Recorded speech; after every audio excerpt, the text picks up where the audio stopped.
¿Qué tal? Pues buenos días, bienvenidos a esta nueva edición de Event Talks, la número 4 ya. Como sabéis, Event Talks es un espacio de discusión, reflexión, análisis sobre la movilidad actual y cómo va a ser la movilidad en el futuro. Hoy con un tema apasionante, con unos ponentes y unos participantes absolutamente maravillosos sobre el tema que es el impacto del vehículo eléctrico chino en el mercado europeo, que es, yo creo que el tema ahora mismo y que tiene un peso importante en las decisiones de las empresas en el medio y en el largo plazo, ¿no? Cómo va a evolucionar el vehículo, si el vehículo eléctrico se impone, qué papel juega China en la distribución de sus vehículos en Europa, van a ser mayoritarios, no, cómo, en fin, hay un montón de cosas. Hay un aspecto también económico, de aranceles, no aranceles. Bien, vamos a tratar de analizar todo en el tiempo que tenemos. Me gustaría simplemente, van a sonar varias veces la expresión o el término tierras raras a lo largo de las charlas, o de la charla y luego la mesa redonda. Yo el otro día cuando estaba hablando con Carlos, luego lo conocéis, es uno de los ponentes, le dije que el cadmio era una tierra rara. No es verdad, el cadmio no es una tierra rara y el litio en realidad tampoco es una tierra rara. Os voy a decir de verdad cuáles son las 4 principales tierras raras de las que probablemente nunca habéis oído hablar.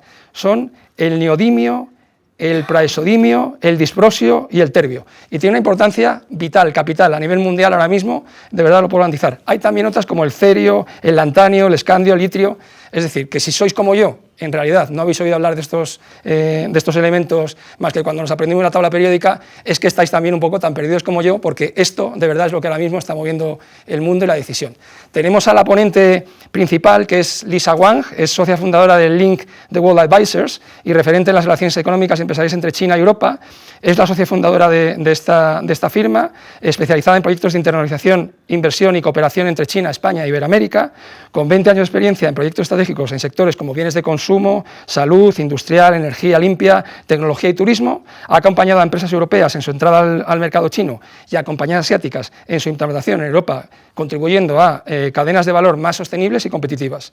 Forma parte del consejo asesor del IE China Center y de la Fundación Cátedra China, desde donde impulsa el diálogo y cooperación bilateral entre China y Europa, reconocida por su crecimiento, por su conocimiento profundo del mercado chino y su capacidad para tender puentes estratégicos. Defiende que la confianza y la innovación compartida son la base de la colaboración entre Europa y China.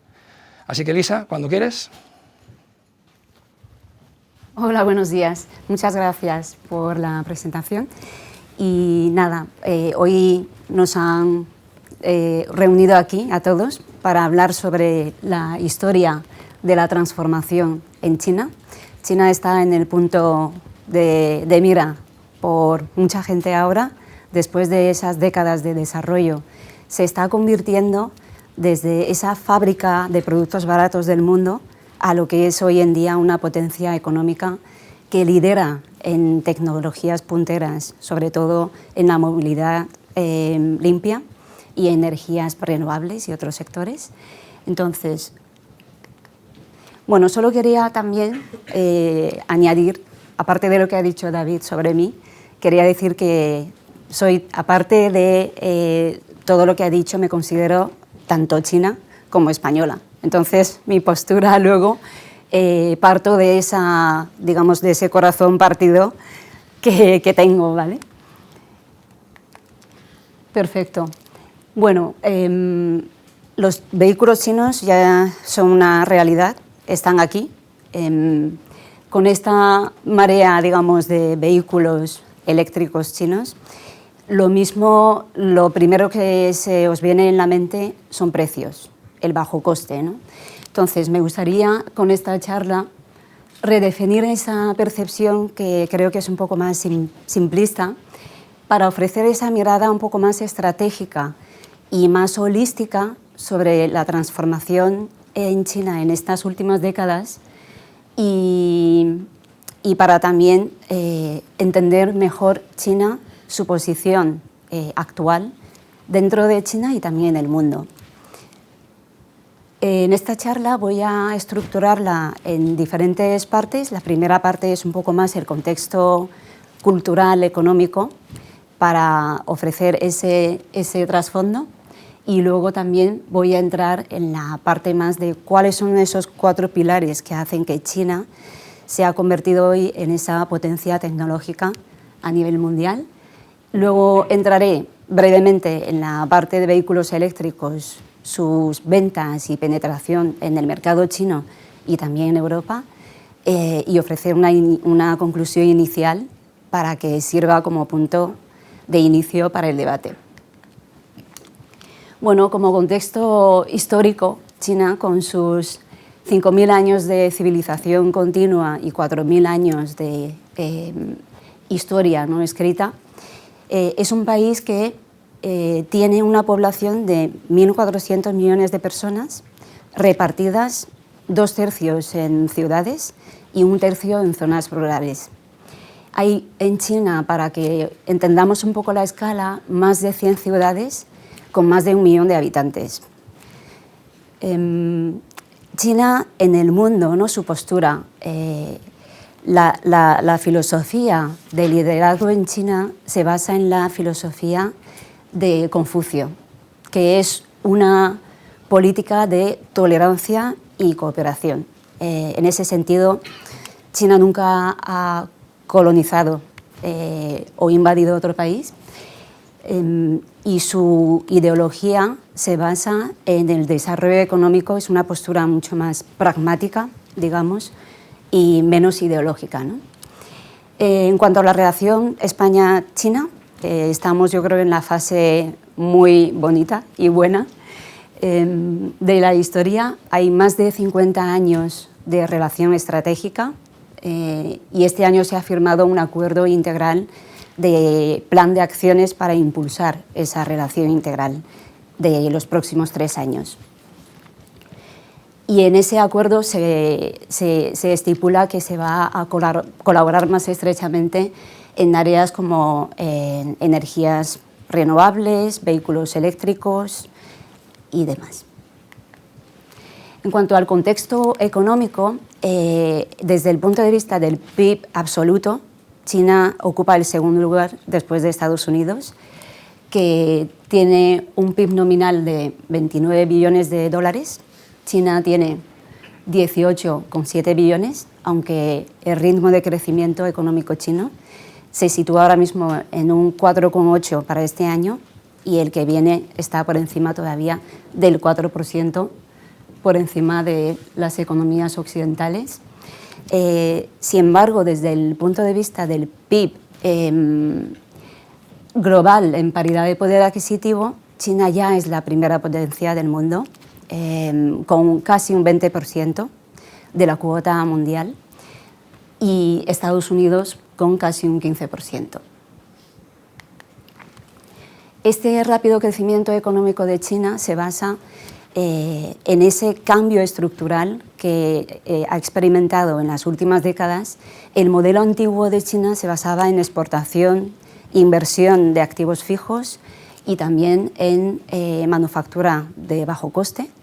Y ahora, en los últimos años, China apuesta por un nuevo modelo que se basa en el consumo doméstico, en el desarrollo del sector de servicios y también, sobre todo, lo que nos compete hoy, en la innovación, en esa actualización o mejora de la industria y la independencia tecnológica. Solo muy brevemente, este cambio del PIB en China supone también un cambio muy importante en la estructura de costes, y eso es lo que explica por qué China es capaz de ofrecer los precios que ofrece hoy en día, sin entrar mucho en detalle. Para sostener un modelo económico basado en el consumo, se ha tenido que subir los salarios anuales, el crecimiento económico ha hecho que se suba también el terreno y también, por supuesto, la cadena de suministro. Todos los suministros han subido. Y estamos hablando de que desde 2010, por ejemplo, a 2020 ha habido un incremento de entre 2 o 3 veces lo que es el coste en China. Por tanto, ya no es desde hace algo de tiempo barato fabricar en China. ¿Y en qué se basa esa competitividad china, ¿no?, para estar en el lugar de hoy?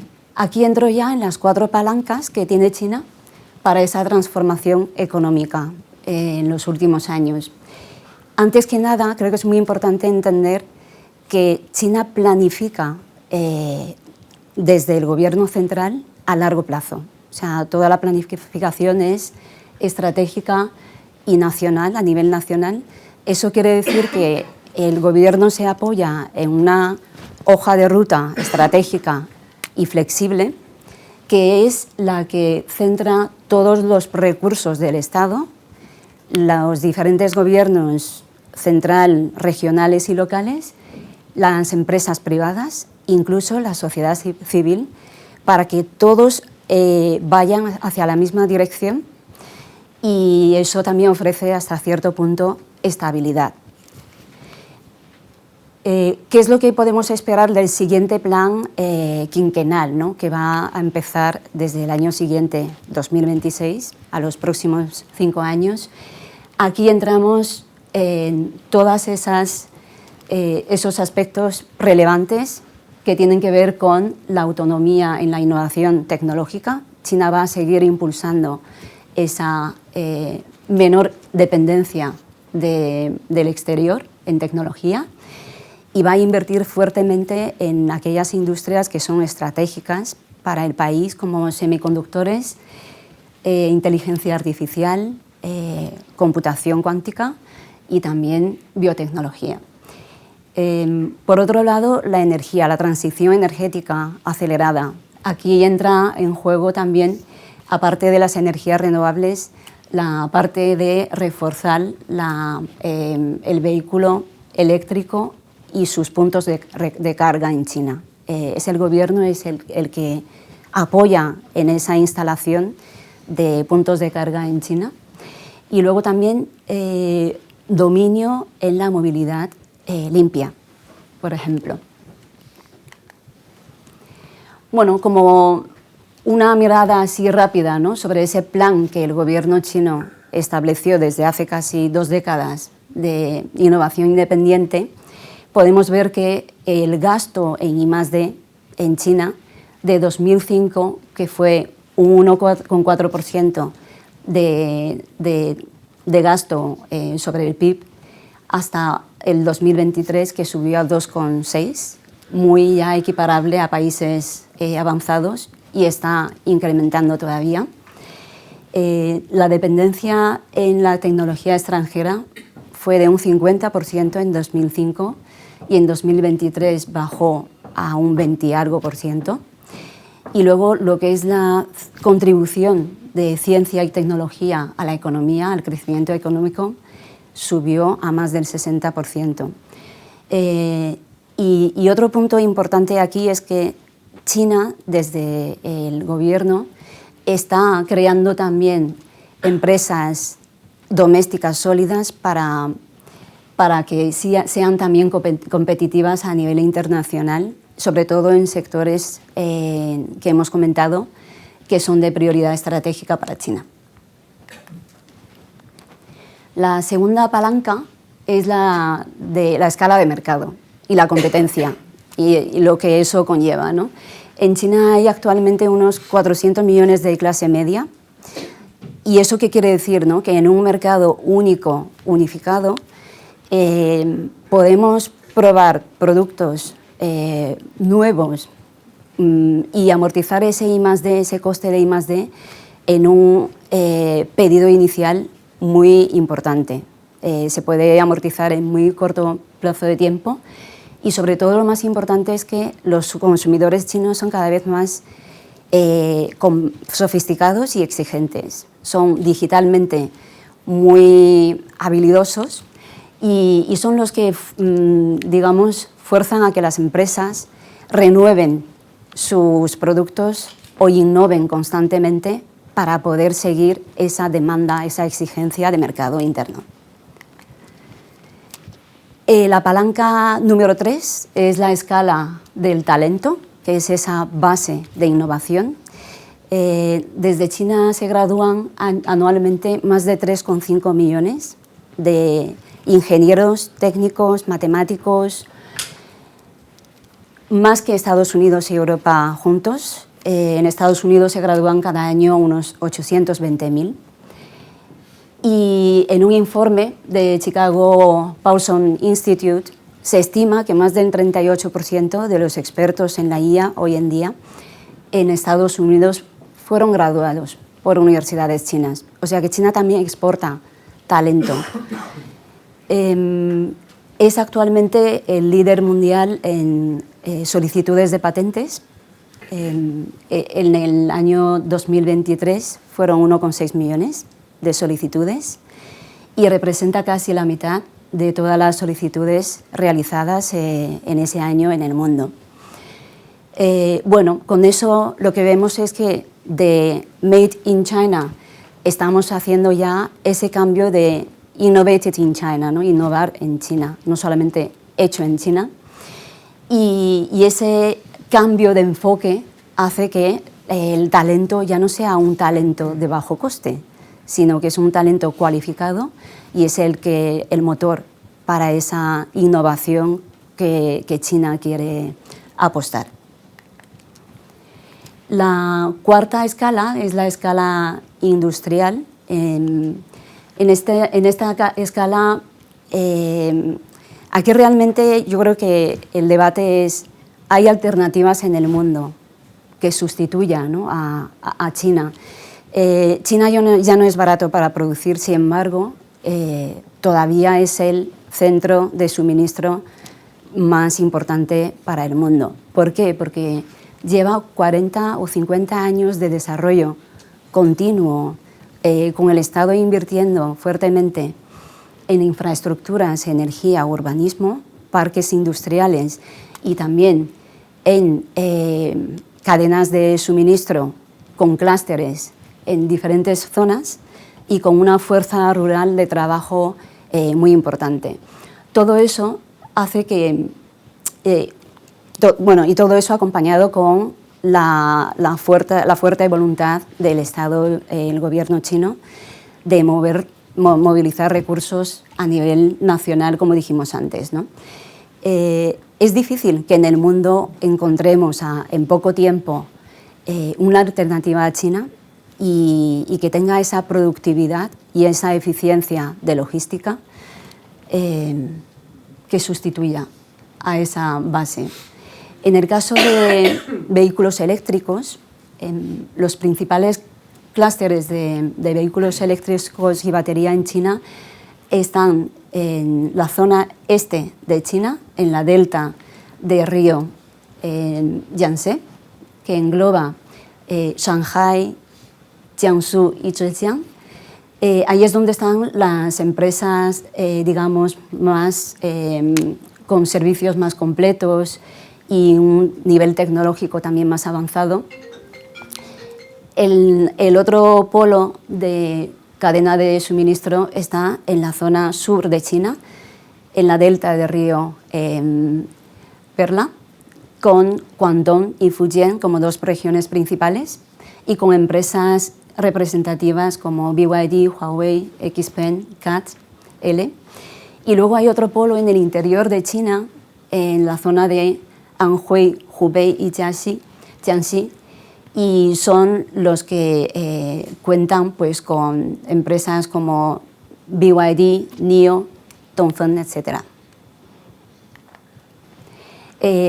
Esos clústeres que tan concentrados, ¿qué ventaja competitiva ofrece a China, ¿no?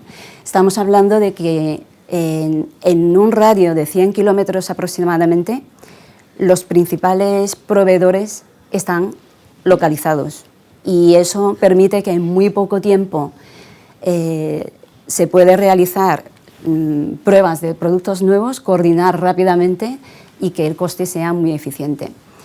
Y todos esos ciclos de innovación permiten que en China, desde concepto a prototipo de un componente, solo se tarden días y de sistemas completos, meses. Como resultado y también, por supuesto, con otras políticas del gobierno chino que apoyan en ese crecimiento, ¿no?, de la industria estratégica para el país, el crecimiento de la venta de vehículos eléctricos, incluyendo los híbridos, subió de 1,3 millones en 2020 a 13 millones de unidades en 2024 dentro de China.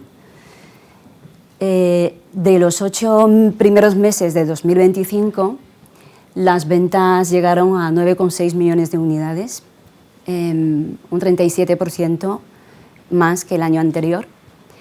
En 2024, los vehículos eléctricos chinos ya supusieron un 44% de los vehículos de pasajeros en China, y estamos en buen nivel, digamos, buen camino para llegar a ese 50%, que es el objetivo del gobierno hacia finales de 2025. Y la exportación, pues también los 8 primeros meses del año, la exportación de vehículos chinos eléctricos subió un 87%, con 1,5 millones de unidades.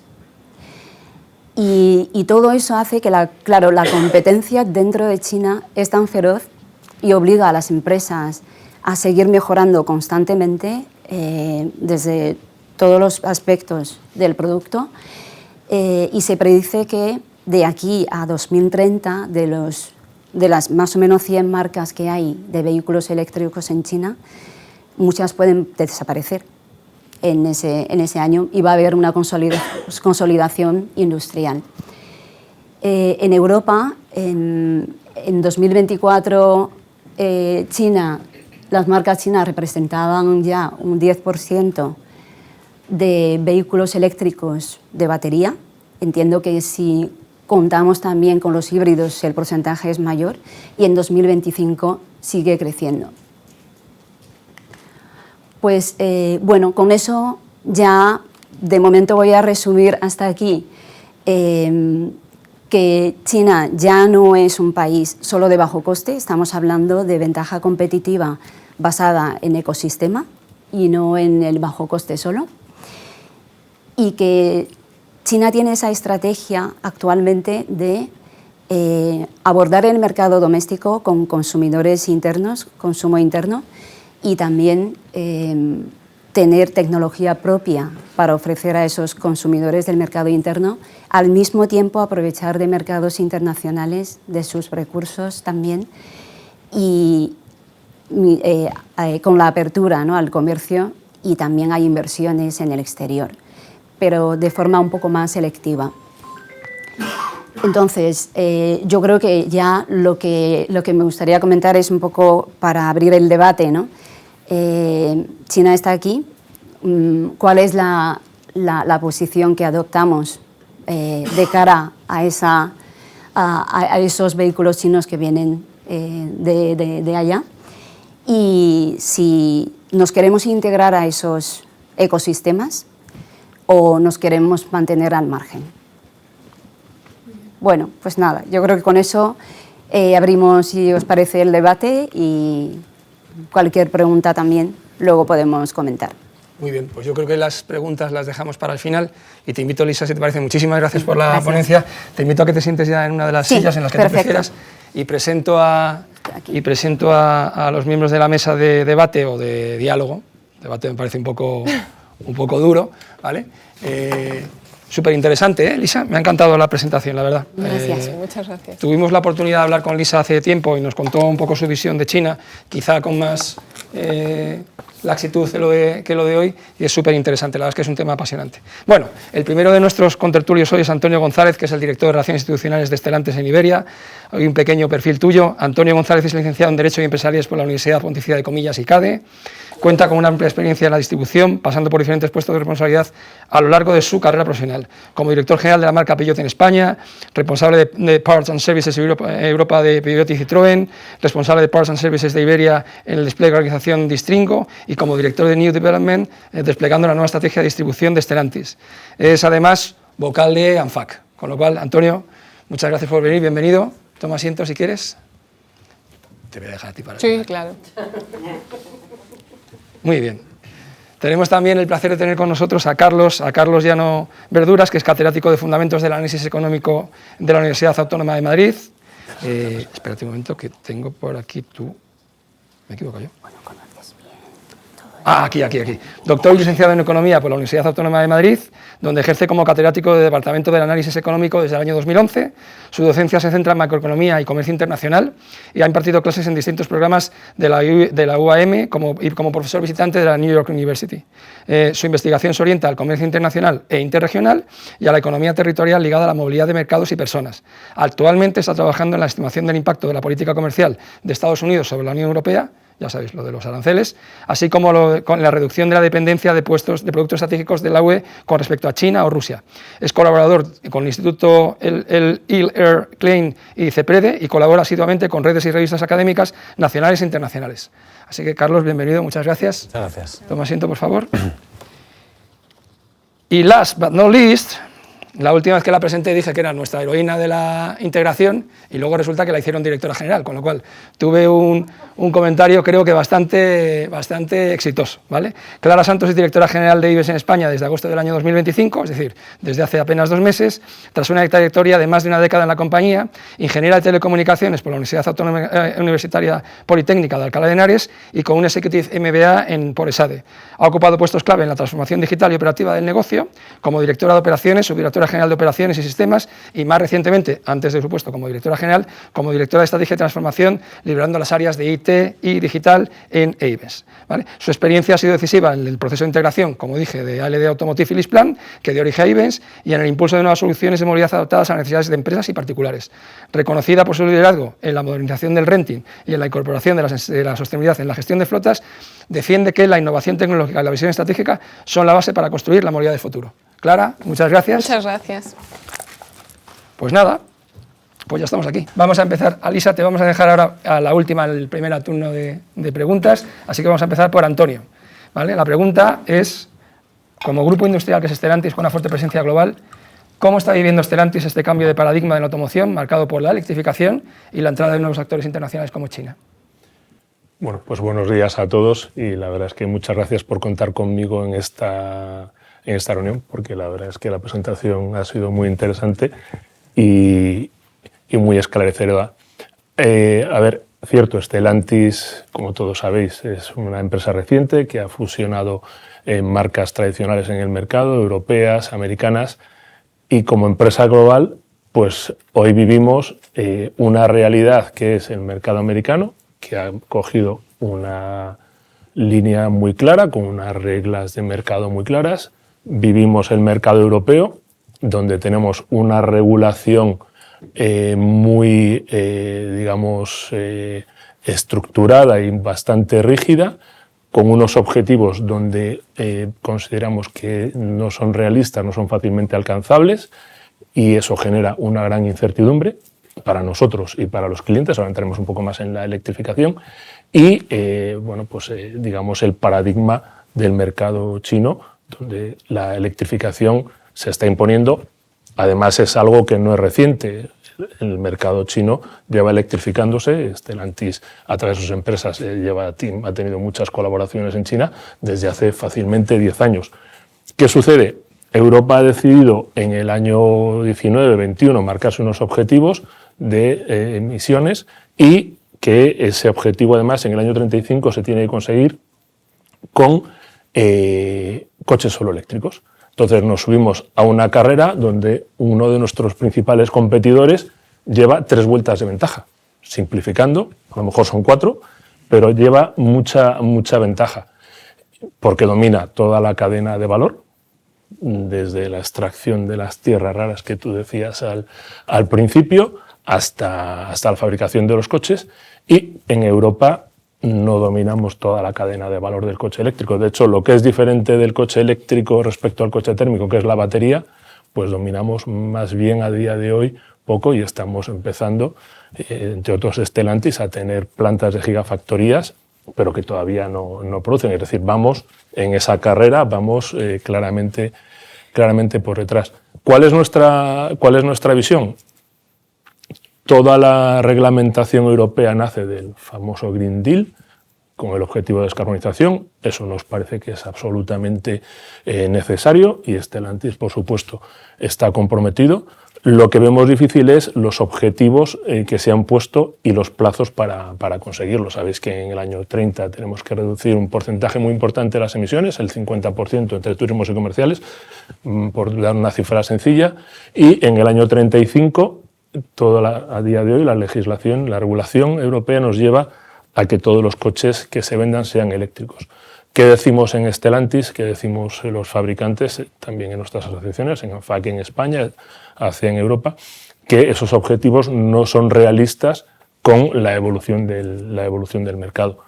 Entonces, no son realistas, ¿por qué? Pues porque al final, si salimos un poco de nuestra burbuja Stellantis o nuestra burbuja sector de automoción, hay unos señores que son los clientes que en el fondo son soberanos y deciden lo que se compran.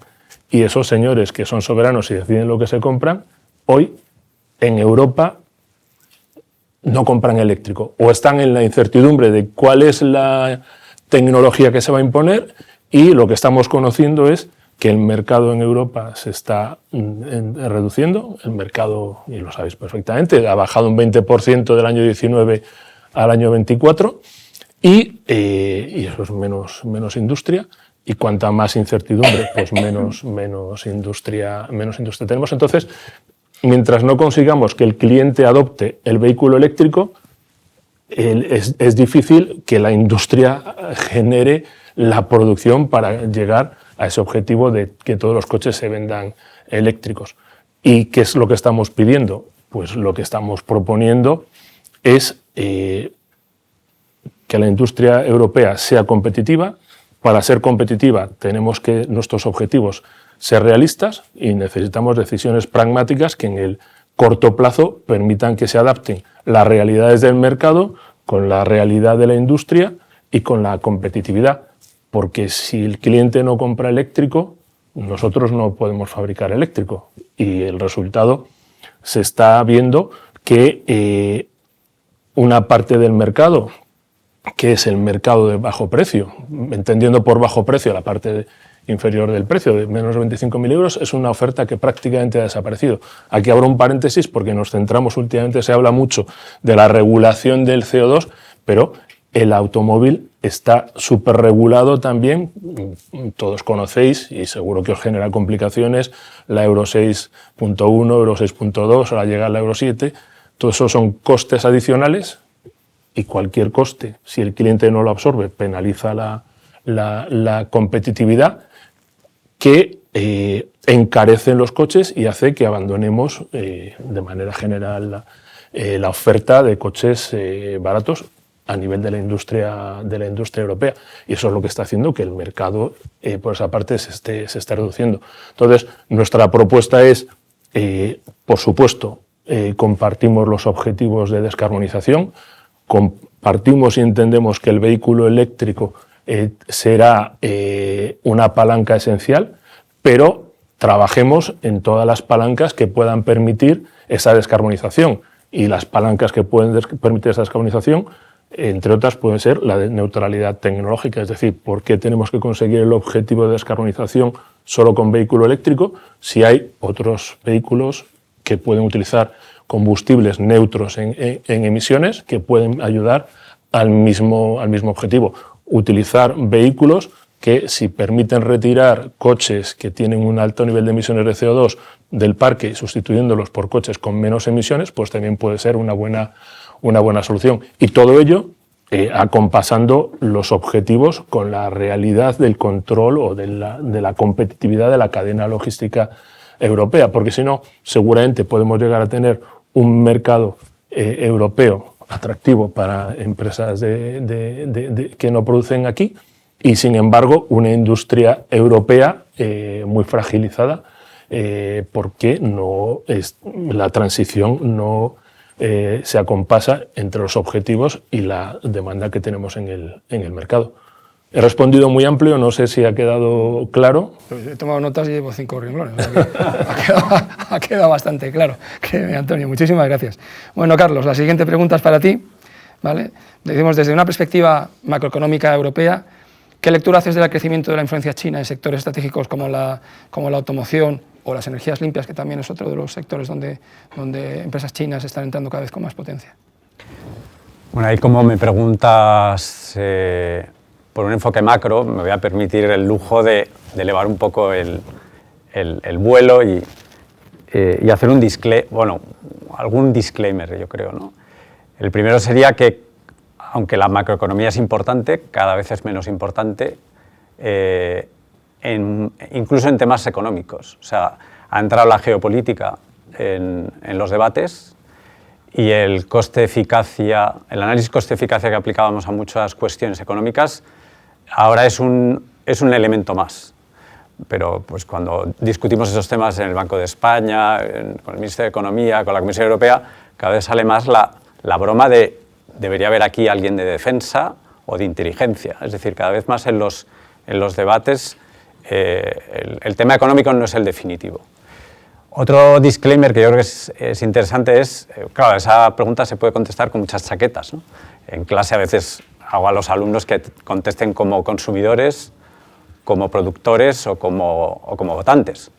Y en ese sentido yo creo que es importante decir, bueno, como economista no puedo estar en contra del comercio internacional, no me puedo oponer, lógicamente, a que un país como China o cualquier otro país se enganche, digamos, al driver de crecimiento económico del comercio internacional, de los movimientos de capitales. Y en ese sentido, lo que se ha comentado antes, es decir, ha habido un milagro de la creación de la clase media china, un esfuerzo muy potente de China por aportar a esa economía global, y eso es innegable. Bien, pero la pregunta de cómo maridamos los intereses de los votantes, los consumidores, los productores de Europa con la potencia que hemos visto que se nos ha descrito en el caso de China, pues también yo creo que la respuesta depende del momento en que te hagan esa pregunta. En plan naif uno puede decir, bueno, ahí está el mercado. O sea, si los coches chinos son más competitivos, tienen tecnología buena, la gente los desea y hay demanda y el producto es bueno, dejemos al mercado que hable, ¿no? Claro, esa sería la respuesta naif que hemos dado durante mucho tiempo en Europa y en Estados Unidos e incluso en China, dejando que el mercado decida en la mayor parte de los ámbitos donde nuestros productos competían y se asumía un fair play. Entonces, lo que está ahora en cuestión yo creo que está cambiando el contexto con la COVID, con la invasión de Rusia a Ucrania, se nos han caído un poco las vendas porque hemos visto que el comercio internacional juega cuando te puedes confiar completamente en tu cliente y en tu proveedor. Y cuando esa confianza ya no es plena, es como cuando en una familia se rompe.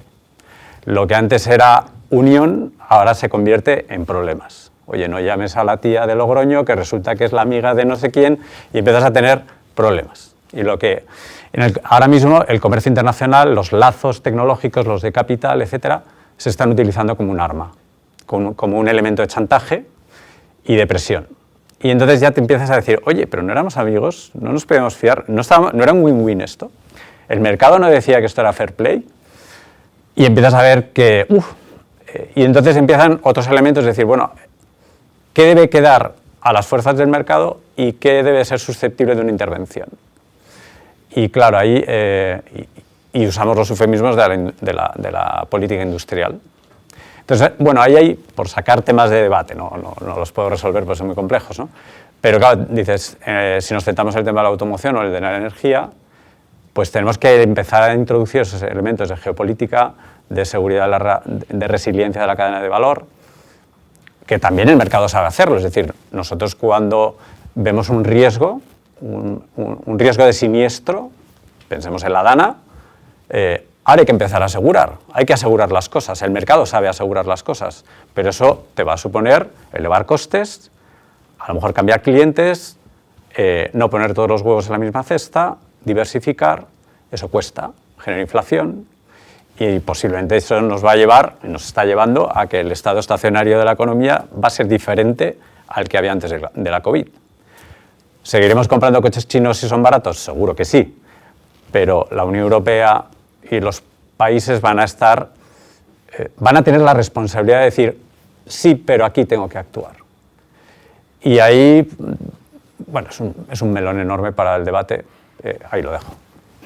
No sé si me he ido por peteneras, pero... No, 6 líneas, o sea que tengo que seguir. Voy aquí apuntando, parezco yo. Bueno, Clara, la primera pregunta es obligada, ¿vale? Que es, ¿qué opinión tiene Ives con respecto a los coches eléctricos chinos que están implantándose o están entrando en el mercado europeo y concretamente, en nuestro caso, en el mercado español? Bueno, pues yo voy a tirar de respuesta naif, como un poco en la línea de Carlos. En nuestro caso, a diferencia de un fabricante, en nuestra parte de componente, a diferencia de un fabricante porque había una regulación que os afecta infinitamente más que a nosotros en la situación actual. Estábamos hablando antes del debate que igual en un futuro esa situación cambia, pero a día de hoy nuestra situación respecto a regulación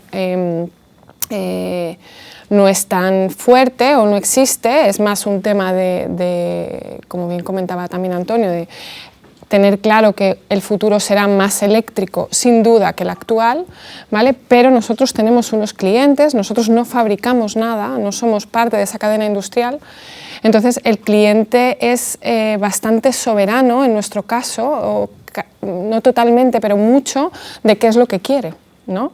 Entonces, efectivamente, nosotros a día de hoy en Ayvens, en España, por ejemplo, tenemos un acuerdo con una marca china que es Lynk & Co. En otros países de Ayvens tenemos con más marcas, dependiendo un poco de los acuerdos internacionales y locales, y esa realidad está ahí, ¿no? Entonces, si el consumidor quiere un coche chino,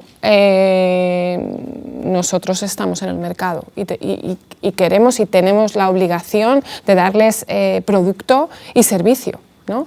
Entonces, en nuestro caso es más un tema de comercialización de un producto que existe, que a día de hoy es una realidad y nos lo ha enseñado Lisa con un crecimiento, si hablas en volumen total, igual no gigante, ¿no? Y comparado con China nada, pero que va creciendo cada año y somos parte de ese mercado, en nuestro caso de España y en el caso de Ayvens a nivel internacional también, ¿no? Entonces, ese es nuestro posicionamiento claramente ahora, ¿vale? Si la regulación cambia, si a nivel político se generan otras políticas, pues ahí cumpliremos, como siempre, lo que vaya sucediendo, ¿no? Pero esa es un poco la situación de Ayvens hoy, a nivel internacional y a nivel local. Sí. Muchísimas gracias, Clara. Lisa, vuelvo contigo. Nos has dicho antes que en los últimos años hemos visto cómo China ha pasado de ser, bueno, lo que llamamos entonces la fábrica del mundo, pues fabricación con escaso valor añadido, etcétera, a convertirse en el gigante tecnológico industrial que estamos viendo hoy en día. Muy basado, como veíamos cuando hablábamos en la call que tuvimos, en esa planificación de la que hablabas tú del gobierno, que tiene perfectamente claro cuáles son las palancas en las que tiene que invertir para hacer que la máquina se mueva. Hablábamos de inteligencia artificial, hablábamos de defensa, que es un tema también muy candente hoy en día junto con los coches eléctricos, pero hablamos también de energía, energías limpias, hablamos del famoso reactor nuclear de torio, que a mí me encanta ese tema y me parece absolutamente fascinante. Entonces, nos has contado antes cómo este salto es posible y ahora lo que me gustaría que nos dijeras es qué puede aprender Europa de eso, porque estamos viendo que Europa parece que hay una cierta tendencia a que tiene como que defenderse un poco de la pujanza china en este momento, que en algunos sectores, desde el punto de vista, yo me atrevería a decir que casi diplomático, pero sin duda alguna industrial y tecnológico, está un poquito por delante. Ahora, ¿qué tiene que aprender Europa de esta situación? ¿Cómo tiene que reaccionar bajo tu punto de vista Europa y qué puede aprender de esta lección? Bueno, yo creo que ambas partes tienen un sistema estructural muy diferente, ¿no? Es difícil replicar, digamos, cosas que se hacen en China, en Europa, porque ya como punto de partida la ideología que hay detrás, de la filosofía, ¿no? de crecimiento económico o de cómo organizarse es diferente, pero lo cierto es que yo creo que para temas tan importantes que requieren tiempo para consolidarse y que son temas relevantes para los próximos años o décadas, como el cambio climático o como la energía limpia y movilidad limpia, esa visión a largo plazo de China, yo creo que sí es algo que se puede aprender, porque no es fácil, ¿no?, para la industria o para los consumidores de repente que se saque una normativa nueva y tener que adaptarse en muy corto plazo de tiempo. No daría tiempo a reaccionar y teniendo una visión más estratégica, más a largo plazo, yo creo que sí se permite hacer más cosas a lo largo de los años y posiblemente también por parte de empresas chinas que vienen aquí, pues que inviertan también en el país, no solamente que inviertan en la fabricación, sino en I+D, en localizar datos, en cadena de suministro local, o sea, localización en su sentido más amplio de la palabra, y las empresas europeas o españolas, por ejemplo, aprovechar de esa, de momento, de esa ventaja competitiva de China y apalancarse también en el socio chino para mantener su cuota en el mercado internacional. Yo creo que aprendizaje quizás no es fácil, pero sí esa visión un poco más a largo plazo, estratégica, y que ambas partes puedan, ¿no?, complementarse dentro de lo posible en vez de enfrentarse, digamos. Muy interesante, muchísimas gracias. Apunto también bastantes cosas para luego para la segunda parte. Vale, Antonio, pues vamos un poco, volvemos contigo, si te parece. Digamos que la llegada del vehículo chino ha hecho saltar un poco las reglas del juego que teníamos establecidas en Europa, eso está claro, ¿vale? Desde la posición de Stellantis, también de ANFAC, antes hablabas, me permites que haga un resumen, cosas que me han llamado la atención, era cuando has dicho que la legislación europea con respecto a la movilidad era muy estructurada y muy estricta, y Lisa inmediatamente ha sentido con la cabeza de manera mucho más tal. Es decir, ¿cuáles crees que son las claves para que Europa mantenga un poco la competitividad que hablábamos con respecto a la que tenía hace escasamente 10 años, frente a un mercado tan dinámico como es el asiático? Por cierto, estamos hablando hoy de China, no es China el único actor que está interviniendo, aunque China sin duda alguna es el que va más adelantado, pero tenemos ahí también Vietnam, Malasia, etcétera, que en un futuro se van a presentar con bastante fuerza. A ver, la verdad es que el tema es apasionante. Me ha gustado una cosa que ha comentado Carlos, que ahora en cualquier análisis hay que poner la geopolítica, porque además yo de geopolítica, yo por lo menos sé muy poco, hay muy poco acceso a la información, pero me permito comentar una anécdota. Hace 2 o 3 meses estuve en una reunión sobre el impacto de las limitaciones o de las licencias de exportación de tierras raras, y había una empresa española de Gerona que fabrica con una posición dominante en el mundo los electroimanes de apertura de las puertas de ascensor, que tenía su producción bloqueada y exportaba a 100 y pico mercados por las tierras raras. Es decir, la geopolítica no es un problema de grandes fabricantes, sino que es un problema que nos afecta a todos en nuestra vida, aunque muchas veces nos duela algo y no sepamos qué es por una decisión que ha tomado alguien. Pero bueno, esto me lo comento como anécdota precisamente por la geopolítica, porque es lo último que seguramente cualquiera se nos puede imaginar, y seguramente habrá muchos ejemplos en ese sentido y en el contrario. Pero a lo que tú me apuntas, al final Stellantis es una empresa global y nosotros creemos que el mercado tiene que funcionar con las reglas que marque la geopolítica, pero el mercado tiene que funcionar, porque en una empresa global lo que te beneficia en un sitio te puede perjudicar en otro, o al revés. A partir de ahí, ¿qué es lo que sucede? Europa ha decidido que ponía unos objetivos y unos plazos para lo que es la descarbonización del parque y las ventas, con una tecnología muy clara, que es la eléctrica, cuando no estamos preparados. Entonces, y sin embargo, los operadores chinos sí que están preparados.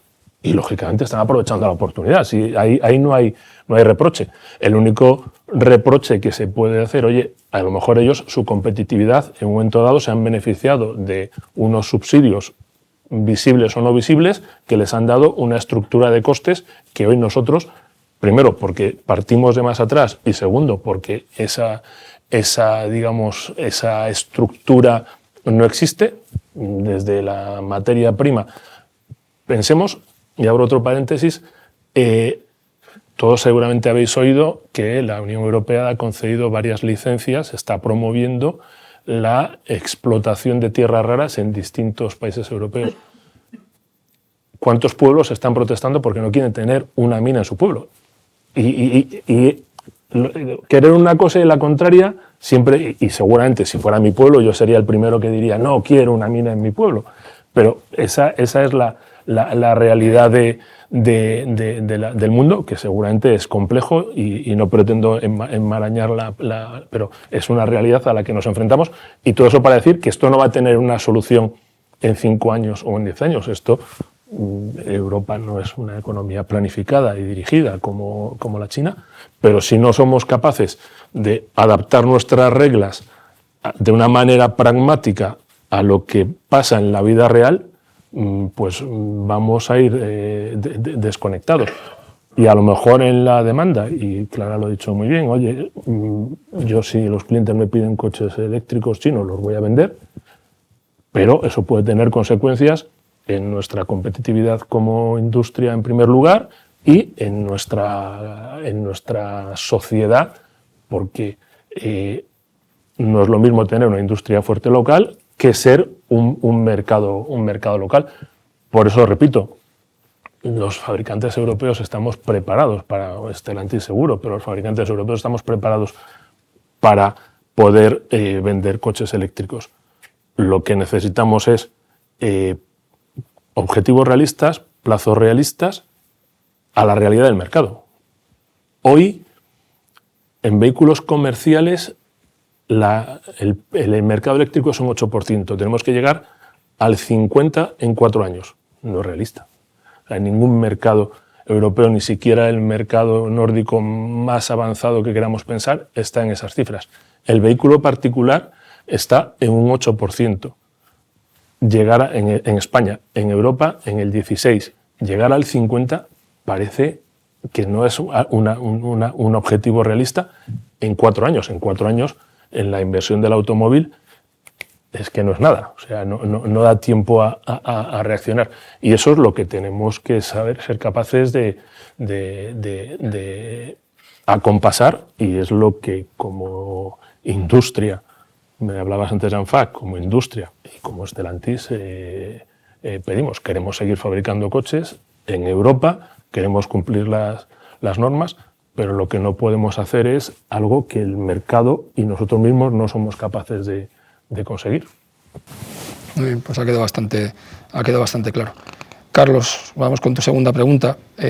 Hablabas antes un poco, es verdad, me ha llamado la atención cuando decías que en cualquier análisis ahora mismo la política era fundamental, es decir, que salía un poco el criterio económico y entraba el criterio, digamos que político, geopolítico. Incluso decías que hay que tener en cuenta ya criterios de defensa, cuando hace 15 años eso no entraba en la ecuación.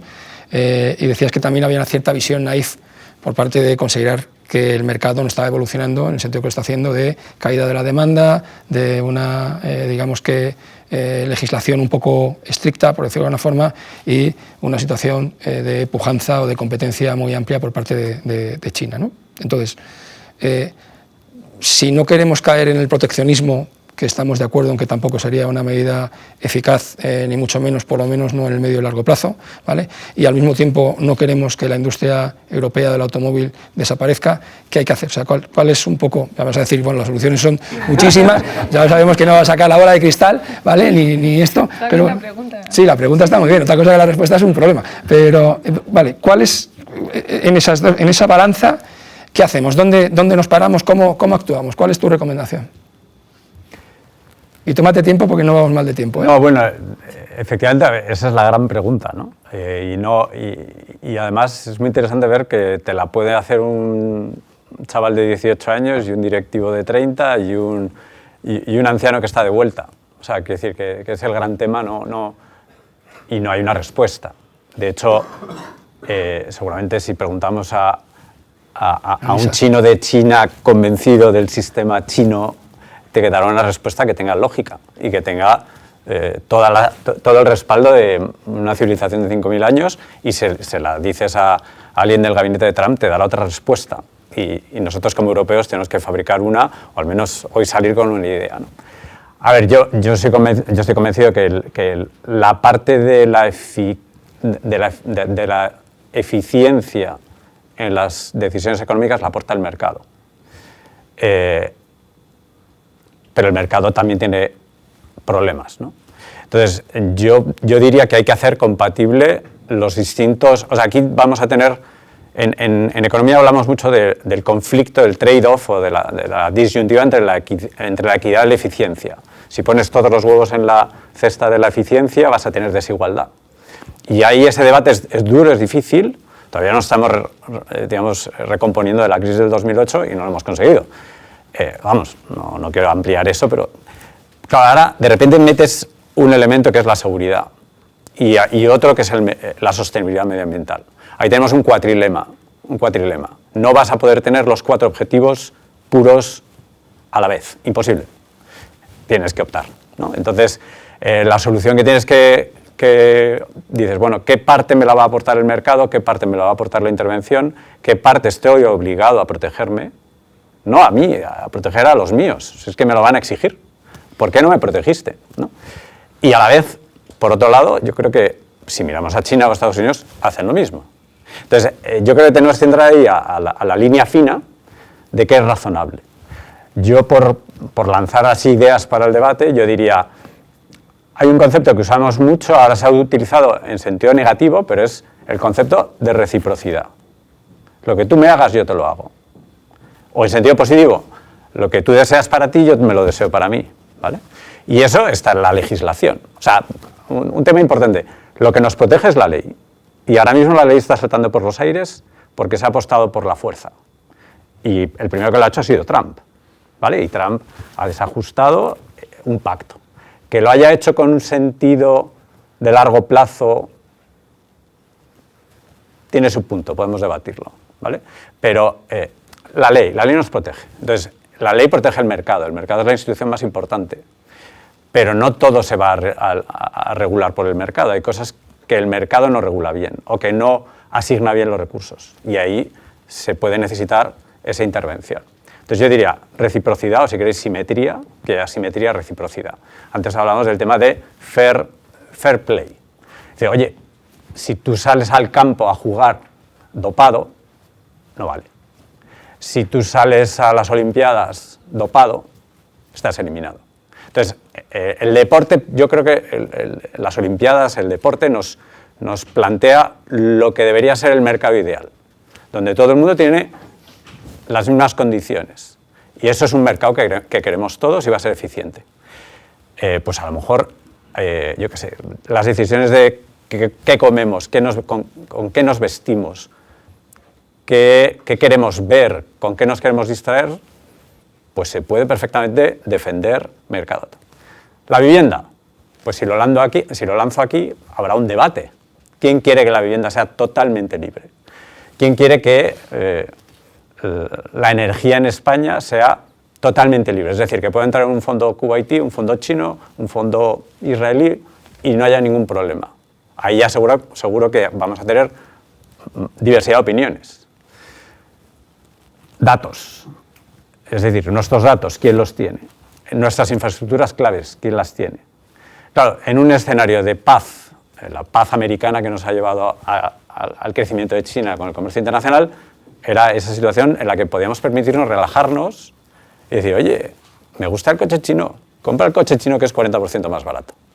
Nadie va a tener nada que decir en ese escenario. Pero cuando el escenario de contexto cambia, y dice, oye, es que China está aplicando ahora mismo restricciones a las exportaciones de tierras raras.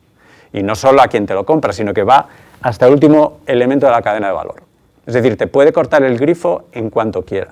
Y dice, no, eso es ciencia ficción. Y dice, lo hemos visto en el COVID. O sea, cuando China ha querido resolver sus problemas con toda la legitimidad que tiene. O sea, yo resuelvo mis problemas, pero no se ha cuestionado cuáles iban a ser las segundas derivadas de cortar los puertos o cortar la actividad económica en las ciudades, o de la exportación de los productos necesarios para la protección de la salud.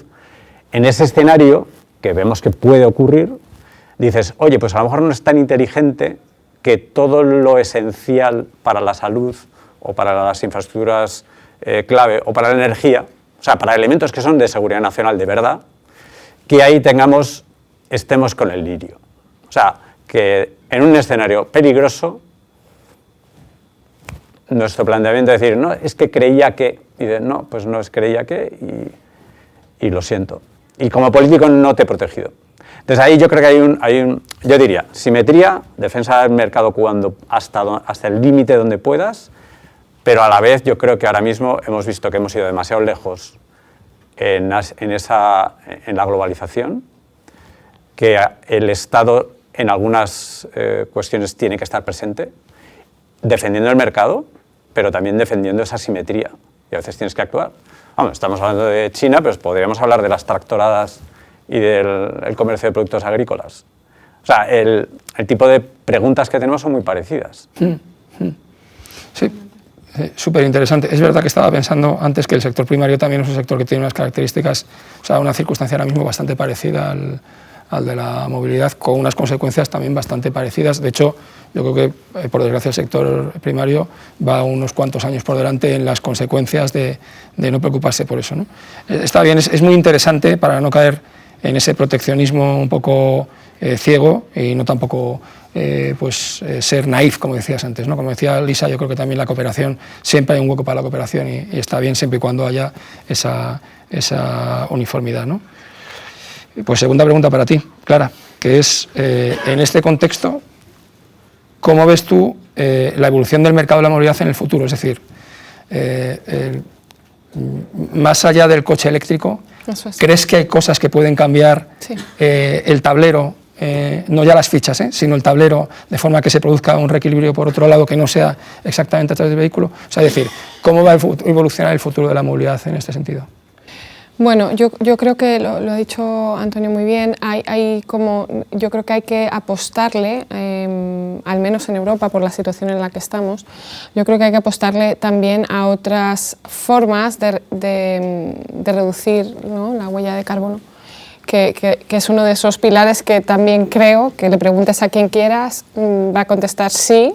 O sea, esto es una realidad, tenemos que bajar las emisiones.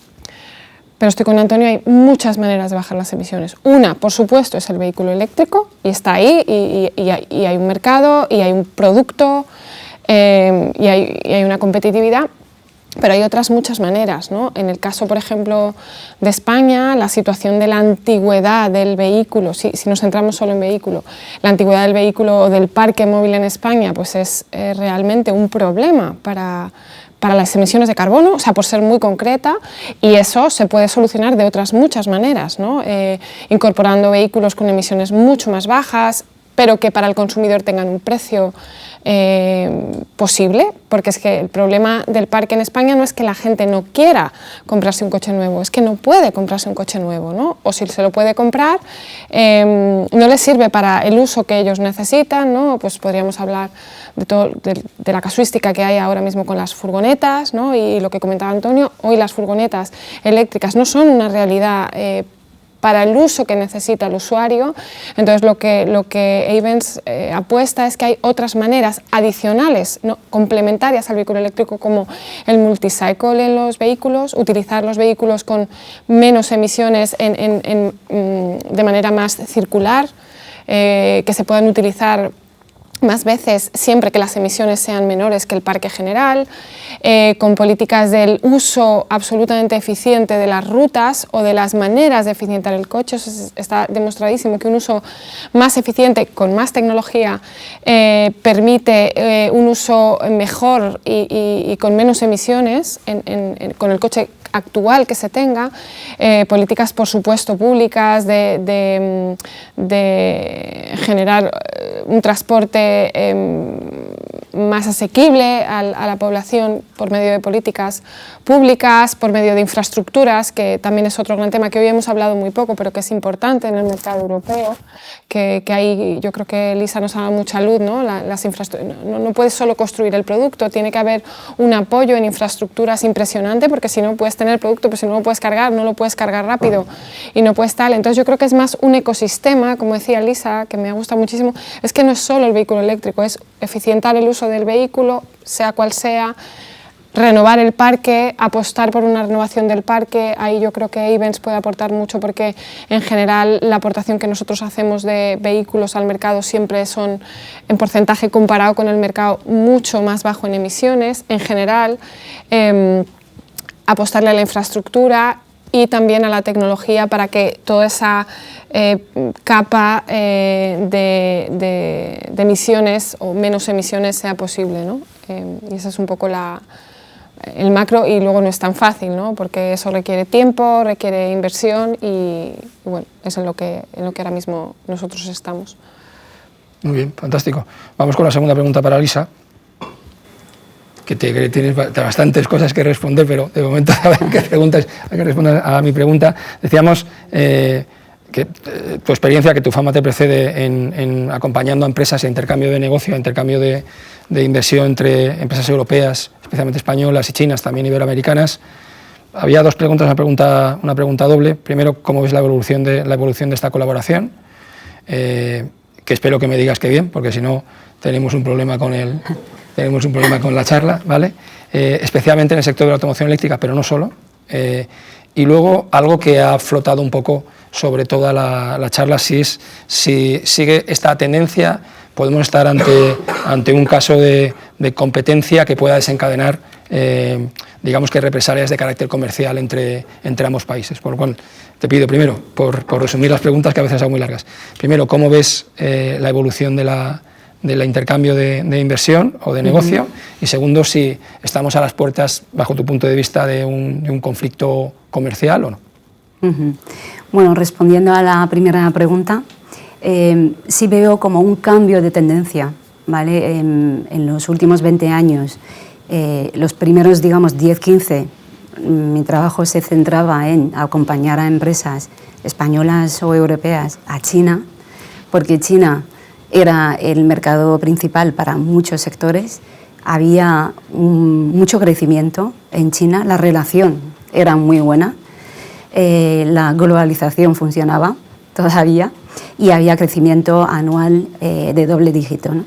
En los últimos 5 años, o quizás un pelín más, empieza a haber también la tendencia de empresas chinas que se han fortalecido dentro del mercado doméstico, que ya es muy grande, y han testado, ¿no?, sus productos, su estrategia dentro de China, y se han vuelto ya fuertes para salir a mercados internacionales. Entonces, en ese sentido, ese flujo de China que va al exterior, apostando por el mercado, apostando por invertir localmente, ha ido creciendo. Entonces, respondiendo a tu pregunta, va bien, con matices de la geopolítica hoy en día, que hay una relación más, digamos, compleja, y la situación es más complicada, ¿no? Yo creo que una palabra que define bien ahora la relación es lo que llaman competición, ¿no? Más que cooperación, es también la competición, y ese hay que equilibrar un poco, ¿no? China y Europa se necesitan mutuamente. China necesita a Europa como mercado, Europa necesita a China por sus experiencias y su fortaleza en esa base de cadena de valor o suministro consolidada, para también beneficiarse de precio, de productos más innovadores en el sector. Pero el modelo anterior de comprarla, o sea, acceder al mercado a cambio de ofrecer tecnología, ya no funciona como tal. Entonces ahora estamos ante una nueva realidad de empresas chinas que exportan no solo productos, sino también invierten, y ahí pues abre otras posibilidades de colaboración o cooperación estratégica con empresas chinas, ¿no? Stellantis creo que también tiene una joint venture con dos con China.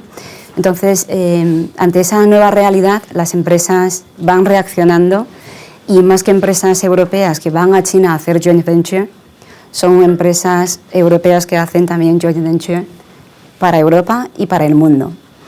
Esa, digamos, es un poco la nueva realidad, ¿no?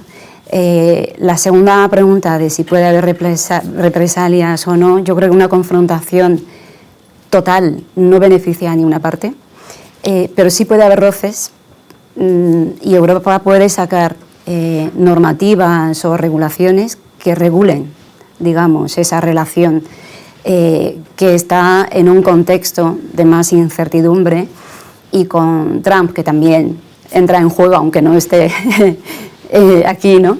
Entonces ahí creo que sí, puede haber, porque el precio más barato, ¿no?, de mínimo un 20% de productos chinos crea tensión, evidentemente, y por otra parte, todas las empresas, tanto chinas como europeas del sector, quieren competir por ese liderazgo, también cadenas de suministro, pues todo eso hará que tanto Europa como China van a ir sacando nuevas o políticas o regulaciones para ir ajustando la relación.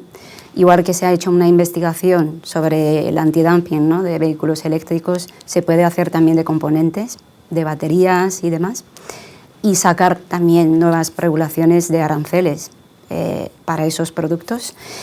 Y luego también Europa puede establecer estándares técnicos que creen barrera de entrada para China. Y ese de-risking, ¿no?, que Europa propone para tener también una cadena de valor propia y no depender tanto de otros países, también hará que a la hora de aprobar las inversiones chinas nuevas que se realicen en el continente, pues pueda haber mayor, digamos, problemática o que tengan reticencia, ¿no?, en aprobarla tan a la ligera. Entonces, bueno, lo que había comentado un poco antes, ¿no?, esa competición, ese equilibrar un poco las dos realidades e intentar que se pueda aprovechar sinergias de ambas partes dentro de lo que se pueda, y evitar esa confrontación que no beneficia a nadie. Muy bien, súper interesante. Vamos muy bien de tiempo. Yo os voy a pedir, que no estaba previsto, pero os voy a pedir que hagáis, digamos, que casi un alegato final de 1 minuto, cada uno con vuestra postura con respecto al tema general, pues a forma de despedida, ¿no?, de forma de despedida. Entonces, si quieres, empezamos por ti, Antonio.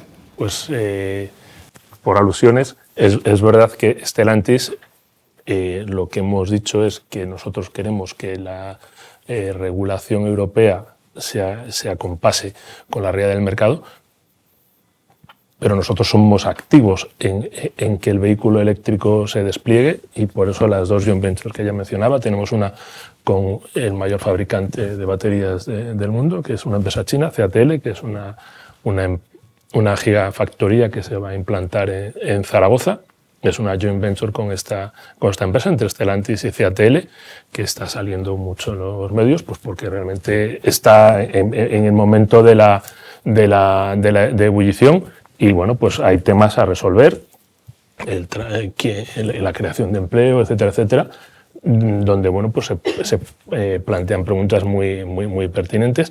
Y tenemos una segunda, que es con un fabricante chino, con Leapmotor, en el cual Stellantis participa en el capital.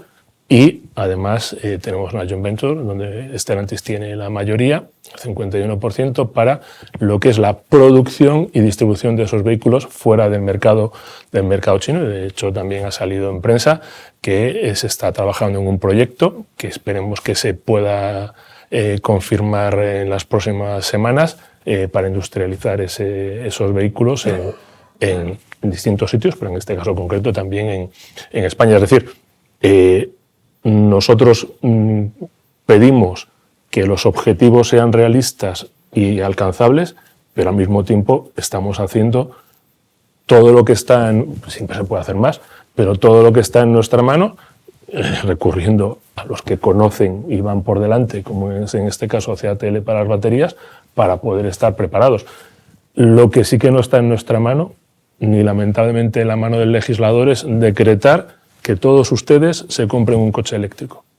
Entonces, mientras no consigamos que el mercado tire, todo lo demás va a ir siempre por detrás y nos va a retrasar con los costes que eso siempre implica. Entonces, conclusión, electrificación sí, pero no es la única solución, y con unos objetivos que sean realistas y pragmáticos para defender el ecosistema de Stellantis o el ecosistema del automóvil en Europa. Muy bien, fantástico, muchas gracias, Antonio. Carlos, tu turno. Sí, pues hace poco, investigando un poco en la información que tiene la Comisión Europea de China, en la DigiTrade, definía a China con 3 palabras que me parecen son interesantes, que es as a partner, as a competitor and as a systemic rival. Y ojalá pudiéramos tener mucho de partner y competitor, porque siendo competitor, o sea, como usaba hace poco el lema del Sabadell, estamos encantados de competir, es decir, eso nos hace grandes, y de ahí sale toda la magia del mercado. Pero me temo que ahora mismo estamos más... o sea, lo que ha cambiado y en lo que tenemos ahora encima de la mesa es lo de Systemic Rival. Y seamos o no mucho de Systemic Rival directos, Estados Unidos lo tiene claro que es su Systemic Rival, ese es el topic. Trump todo lo que está haciendo es por China y es a largo plazo. Y nosotros estamos en medio del sándwich. No es, hace poco le oía a una persona muy inteligente que decía: pienso que tenemos que ser atlantistas aunque no haya nadie al otro lado del Atlántico que nos quiera coger el teléfono, pero nosotros somos atlantistas. Y nuestro partner natural es más el mundo occidental y Estados Unidos. Y nos hemos visto arrojados, el caso de la energía, el caso de las tierras raras, el caso de los 16 inputs estratégicos, pero en el caso, claro, de la automoción, es el típico campo de juego donde todo esto está servido. Tenemos lo del diésel, que nos mete una presión que nos hemos metido nosotros solos y que no ayuda, y bueno, pues eso, que tengamos más de partner y competitor que de Systemic Rival. Muy bien, muchísimas gracias, Carlos. Clara, tu turno. A ver, yo creo que aquí la gran pregunta y el por qué ahora estamos así también con el tema del vehículo chino o no chino, ¿no? Es un poco que miremos, y me gusta mucho y creo que es así además, bueno, creo, no soy yo experta en China, pero el tema del largo plazo, ¿no? Yo creo que ahí Ayben sí que tiene que hacer una apuesta al largo plazo, como ha hecho China en sus políticas, que en un país con una, como nos has explicado, Lisa, ¿no? Con una que no está solo la ideología, ser una visión muchísimo más pragmática de la visión del mundo, de la economía, del cambio climático, del tal. Yo creo que eso sí, y de la charla yo lo que me quedo es que tenemos como compañías básicamente europeas, que somos... básicamente, luego tenemos inversiones, JVs, etcétera, pero básicamente como compañías europeas que somos, mirar en el largo plazo y cómo podemos contribuir a que esa relación, tanto con China como con los otros actores, pues sea de partnership, ¿no? Y no tanto de competencia desleal, digamos, porque de competencia, por supuesto, ¿vale? Pero que podamos generar esas dinámicas de colaboración para que el mercado de la automoción, en nuestro caso en Europa, pues siga avanzando en una que sea más limpio, que el consumidor tenga más oferta para poder elegir y que podamos también estar en un fair play, ¿no? Esto que digo es muy naif porque, como bien nos has contado, un poco todo es imposible, pero esa es un poco la aspiración de Ayvens de poder contribuir a esa movilidad más sostenible con todos los actores que hay en el mercado. Lisa, pues te dejo a ti que cierres con tu último alegato, vamos a decir. Bueno, yo creo que lo han dicho ya todos los demás ponentes, yo creo que bastante, y más o menos yo creo que coincido bastante, ¿no?, con lo que han dicho. Sí que me gustaría hacer un llamamiento a lo mejor por mi condición, ¿no?, que me siento tan china como española, de que haya pues más colaboración, que las empresas chinas que vengan pues se integren en el ecosistema europeo y que localicen, como también China ha pedido, ¿no?, que empresas extranjeras cuando vayan localicen allí, aportando, digamos, a esa mejora de empleo y de I+D y de tecnología local en Europa. Y las empresas europeas o Europa pues que acelere su ritmo, ¿no?, de transformación de batería y también de software en puntos donde está más débil, y que ambas partes pues puedan colaborar y que haya más cooperación que competición, ¿no? Ese competición, pues que haya más de cooperación. Y además para eso, si me permites, para eso estás tú. Espero. Intermediar, hombre, no faltaría. Muy bien. Pues Lisa Guan, Antonio González, Carlos Llano, Clara Santos, muchísimas gracias por este rato y por vuestras palabras. Ha sido súper interesante. Un aplauso para ellos.